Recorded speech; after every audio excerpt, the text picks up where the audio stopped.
think you guys should have gotten the notice that it's being recorded. So if you don't mind, there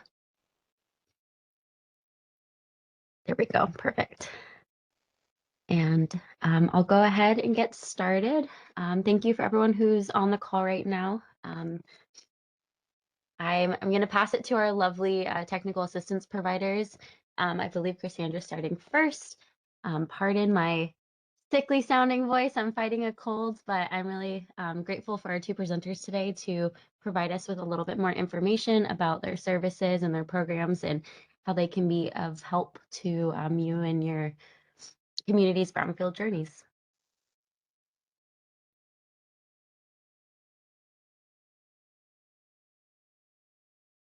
So again, today we have our job training technical assistance program provider, as well as our revolving loan fund technical assistance provider. We will be starting with the job training program.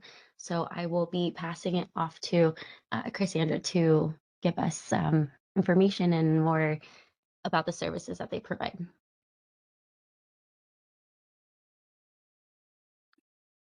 Awesome. Thanks, Randy.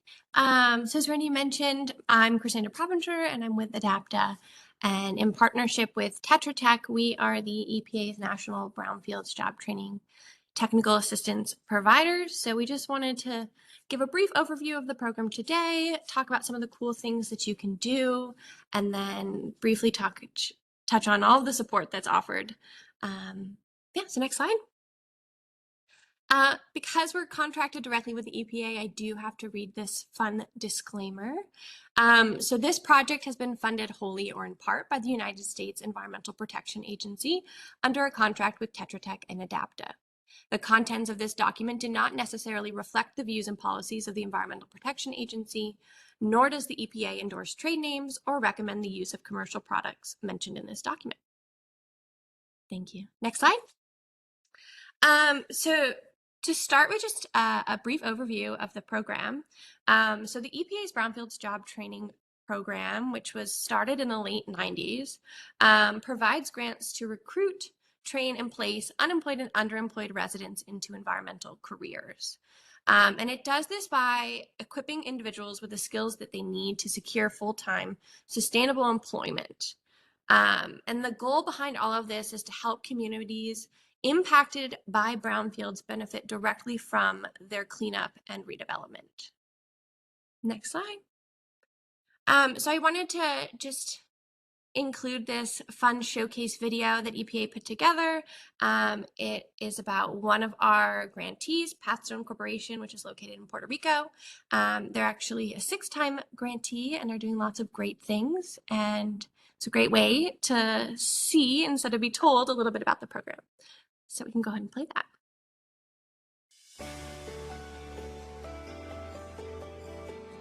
Puerto Rico has faced significant challenges from natural disasters and environmental neglect. But amidst these challenges, there is hope and opportunity. Pathstone, a nonprofit organization, is helping local residents get jobs to clean up contamination. The initiative is supported by the U.S. Environmental Protection Agency's Brownfields Job Training Program, which provides grants to empower communities to transform brownfield sites into thriving, safe environments. So the goals of the job training program are to recruit, train, and place individuals that have been impacted by brownfields. We are providing skills and training necessary for individuals that are interested in getting employed in an environmental field. Through Pathstone's efforts, residents are gaining valuable skills, contributing to cleanup and reuse efforts, and experiencing life-changing opportunities.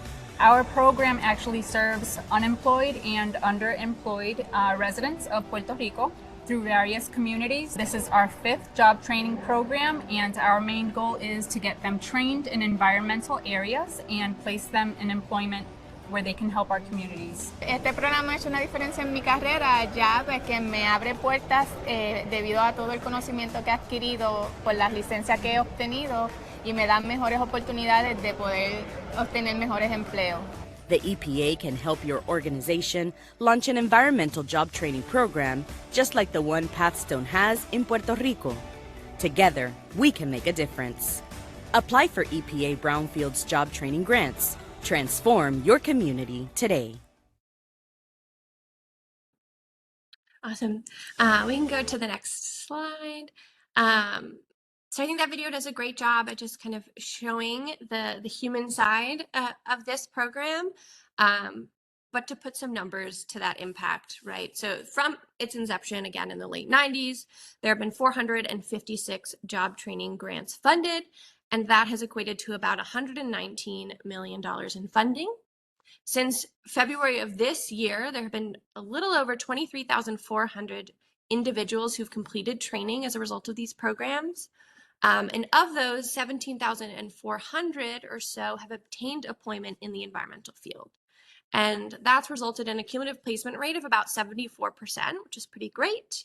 And then I think one of the most telling statistics is that over the last 5 years, the average starting wage of folks has been $23 an hour, which is a pretty transformational amount. Next slide. And so the next question might be, what types of training are eligible? And really the sky is the limit here, so long as the training relates to the facilitation of brownfield site inventories, site assessments, brownfields remediation, community involvement, and site preparation. Now, the mandatory course or certification that all participants of these programs must obtain is the OSHA 40-hour HAZWOPER. But again, that's the only mandatory training. And so based on what your community needs are and what your local employers tell you, that really is used to determine what other types of trainings you might offer. And that can kind of run the gamut from courses related to site assessment and cleanup, to lead and asbestos abatement, which is another really popular one, to emergency planning and preparedness, first aid training. And then more recently, there's been more and more interest in green infrastructure and green remediation technologies. But there is a list on our website of eligible and ineligible courses that can be funded through this grant, but it's not exhaustive. And so if you're able to pitch something that, again, is related to brownfields, we can definitely help you determine eligibility on that. Next slide. In terms of some of the other costs that are eligible under this grant, so the grant funds can be used to pay for salaries and fringe benefits for instructors and staff, as well as caseworkers or specialists who are helping your participants overcome barriers to employment or participation in the program itself. Funds can also be used to support with outreach, eligibility screening, and enrollment, as well as job placement activities. You can also use the funds to purchase training supplies and protective gear, as well as support with any activities related to refining or developing your curriculum, maintaining partnerships and employer relationships, working with your participants on job placement and hiring. And then the last one here is a big one, and that is the participant support cost. So as I'm sure you can imagine, underemployed and unemployed folks might face barriers to participating in a intensive training program like this. And so these participant support costs can help them overcome some of those barriers to entry so that they can participate in the program. And so up to 40% of grant funds can be used for transportation, childcare, and even just paying for their time and participating in the program. So that can look like stipends, gas cards, bus passes, or anything else that you can imagine that fits in those categories. Next slide. In terms of who's eligible to apply for the grant, it follows the lines of a lot of the other EPA Brownfields grants. So city, county, state, tribe, or other general purpose units of local government, regional councils or COGs, workforce investment boards and one-stop centers, nonprofit organizations, redevelopment agencies, and colleges and universities. But the thing to note here is that the applying entity must be a not-for-profit, so higher education institutions and trade schools that are for-profit would not be eligible. However, for-profit entities can be really valuable partners for your program. Next slide. So in terms of support, there's quite a lot out there. As I mentioned, the program can be quite involved, and so there is a lot of support to help applicants and active grantees be successful. And this graphic kind of shows the 3 buckets there, starting with like the EPA regional coordinators, who are really going to be your go-to for questions related to the rules, requirements, compliance, or kind of the official guidance related to the job training grants. And then in the middle, there's the regional technical assistance to Brownfields providers, the TABs, which in this case would be UConn TAB. And they're really who you can go to for kind of general Brownfields inquiries, as well as maybe some more of that local context and connections. And then the big one is that they can provide you with application support, which can look like review of your draft applications once the NOFOs are released. And we highly, highly, highly recommend that. Most of our successful applicants have had their grant applications reviewed by the TABs. So we can't, it's free. So we can't emphasize enough how important that is and how helpful. And then the last bucket is me and my team, which is the National Technical Assistance Providers. And we're really focused on building capacity to apply for the program and then to be successful in program implementation and sustainability. And so we look at things like program design, which includes, curriculum planning, partnership development, outreach to employers, to implementation, which can also include kind of program tracking and metrics and reporting and sustainability planning, and then just general best practices. We also can help provide you with tools and resources, again, both for application and program planning, as well as for implementation. And then we also offer individualized one-on-one consultations with anyone who's interested. We're happy to walk through various aspects of your program, or just, be a sounding board if you want to bounce ideas off of us. The one thing to note here is that once the NOFO is released, which is the Notice of Opportunity of Funding, we are a little bit off the board as an extension of EPA, and so most requests will at that point be directed back to your TAB providers. But if you can reach out to anyone on this that's presented here, and if they're not the right person, everyone will help direct you to the right person for your question. Next slide. So this is just a snapshot of me and my team. If you've been on any of our calls in the past, some of these faces might be familiar. But that email there, which is brownfieldsjobtraining@adapta.com, we all have access to that. So any inquiries that comes through there, our entire team will be there to back up and provide you with any assistance. Next slide. One really cool thing that we do is we host professional learning community, or PLC, calls on a monthly basis, usually the 3rd Wednesday of the month. And these are really a space for Brownfields job training grantees, prospective applicants, technical assistance providers, and EPA staff to connect and collaborate. It's a time where we share best practices and real-world strategies for implementation. It's also a space to bring up challenges and troubleshoot them as a community. And there's always success stories, lessons learned, and a focus on that peer-to-peer learning. And we also always include EPA resources and other resources that are out there, as well as upcoming opportunities such as complementary funding. And if you have any interest in joining those, you can either use the email on the previous slide or use our inquiry form, which is online, or through that QR code. And you just simply have to say, please add me to the PLC call invites, and you'll get added to that mailing list. Next slide. In terms of some of the other key resources that we provide, in general, the website is going to be the best place to go. It's continually updated. There's a lot of information in there that I encourage you to poke around in if you're interested. 2 that I really want to call out. First is our best practices guide, which is updated pretty regularly, most recently May of last year. And this is derived from years of conversations, interviews, and collaboration with grantees. And really, we drew those best practices from their experiences and their lived practice of implementation. So it goes through every aspect of the Brownfields job training program, really dives into key strategies and resources, common pitfalls or struggles, and how to overcome them. So if you're just trying to get started, I really recommend that as a place to kind of ground yourself.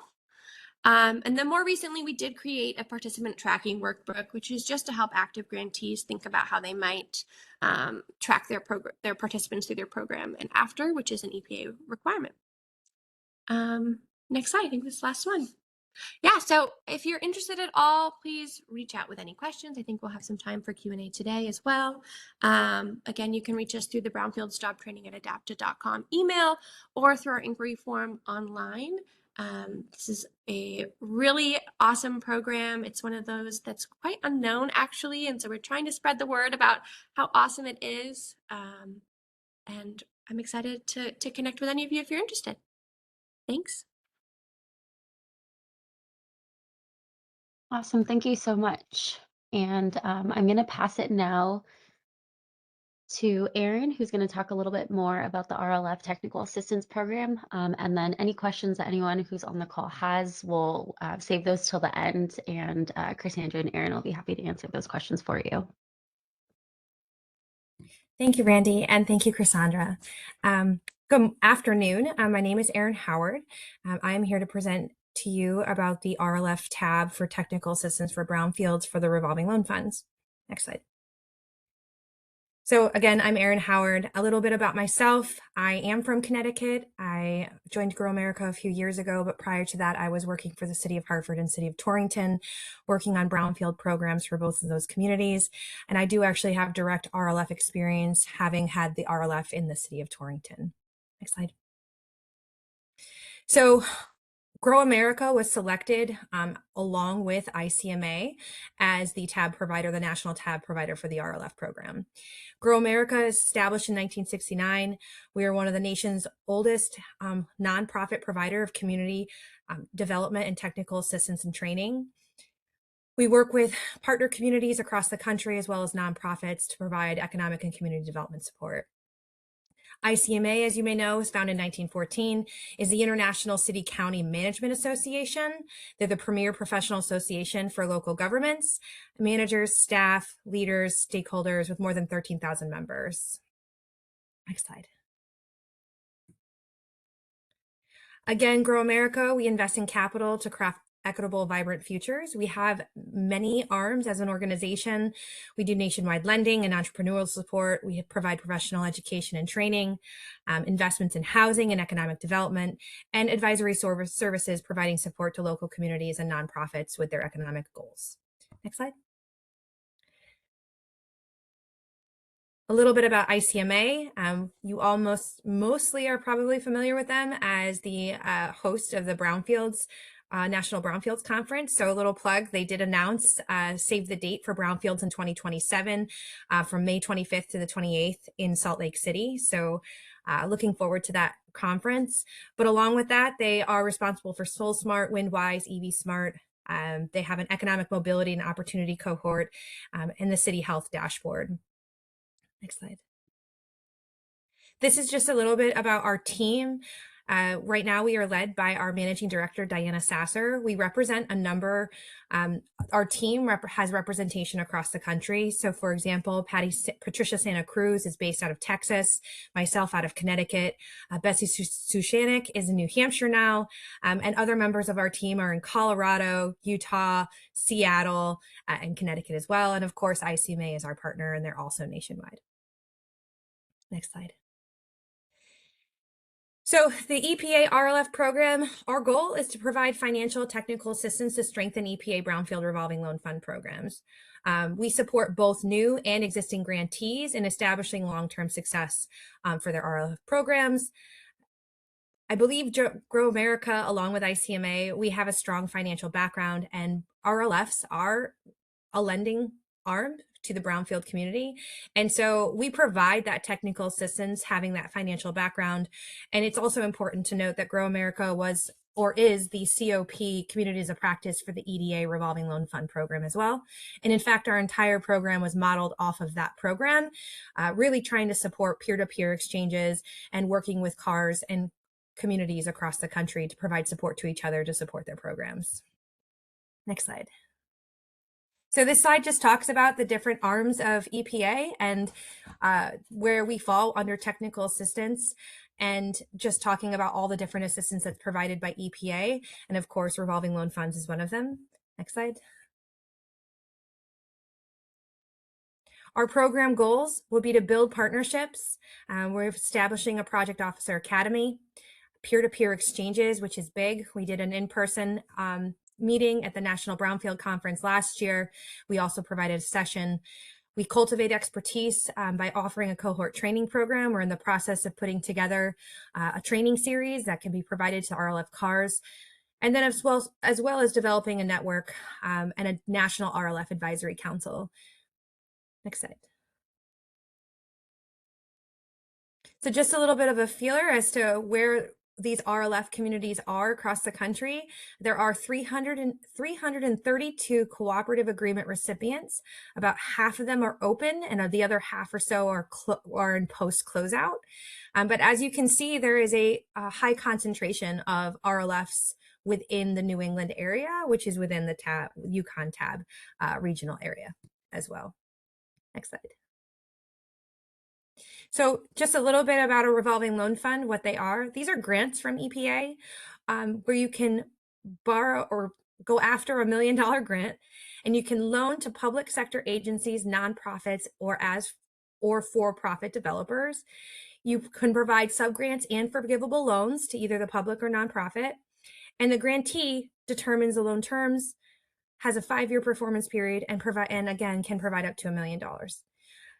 What we're recognizing is what makes this challenging in a good way is that there is a lot of flexibility in how you can design your revolving loan fund program. This is one of the programs that is one of the federal programs that is, while there are regulations and there are program guidelines that you have to follow like any other grant program, at the end of the day, it's your program and it's your underwriting and it's your goals. And therefore, as long as you are staying within the parameters of the grant, you can actually do what you want with those funds as it relates to the Brownfield cleanup program. Next slide. So as a TAB provider, which we are also very much free, I will free. I've learned this from UConn, constantly putting it out there that we are free, our services are free. But here's just an idea of the work that we can provide and provide support to RLF communities across the country. I'd also point out that it's not just for existing RLFs, it's also for new RLFs, folks that are interested in going after their own revolving or creating their own revolving loan fund program. Part of the reason I believe the TAB was created for RLFs is to encourage this program and to encourage already assistance agreements across the CARs across the country to go after a revolving loan fund program. So we can work on strategy and planning, financial management, underwriting, compliance, documentation, record keeping, marketing and outreach, brownfield borrowers eligibility, and roles and responsibilities. Next slide. More specifically, our plans for 2026, we have 4 areas that we are pretty strong on right now as it relates to technical assistance. First is the on-demand technical assistance, an online portal. We also have 4 in-person regional brownfield workshops coming up, and we're right now starting off with 2 webinar series. And our most attractive form of TA right now is we offer monthly office hours. Next slide.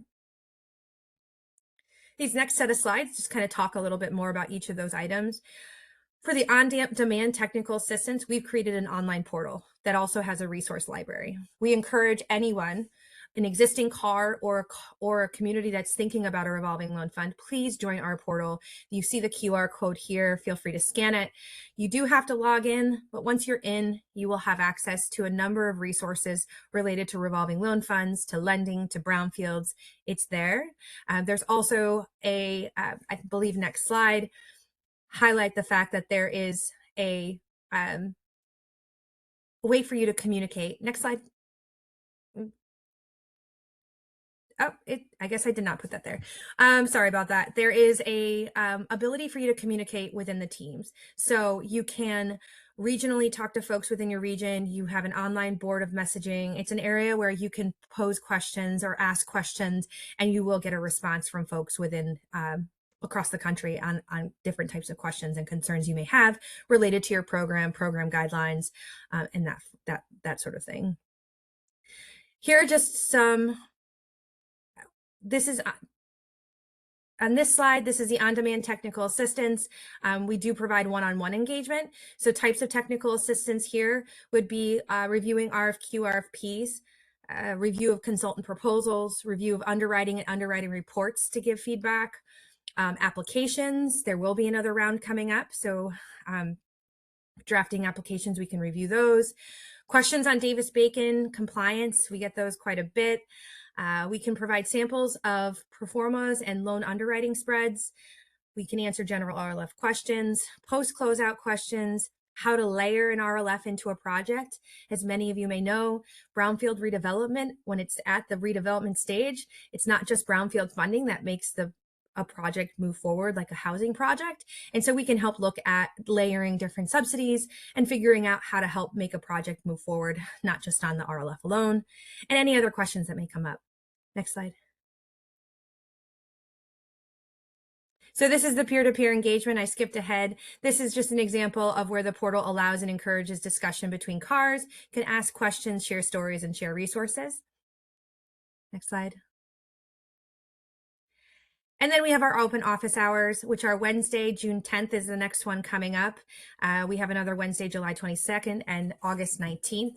We have started highlighting topics just for discussion purposes. So the next one in June is going to focus on loans to self. And then we'll be looking at navigating post-closeout process and the focus on sourcing or building underwriting capacity.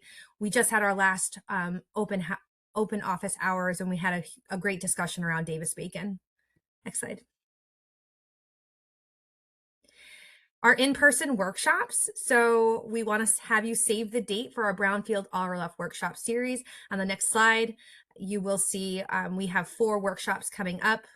Next slide, please. Brownfield RLF workshop series. We have our first coming up soon in April, which is in Louisville, Kentucky. We'll then be moving to Portland, Maine within Region 1 area. And then we'll be in New Orleans and Clark County later on this year. This is an in-person workshop series focused on providing support to RLF communities and new RLF communities. That being said, it is a focus on the redevelopment process as well. And so whether you have an RLF or not, this will be a great workshop for folks who are interested in the redevelopment process of brownfields and learning about what's attractive to a developer.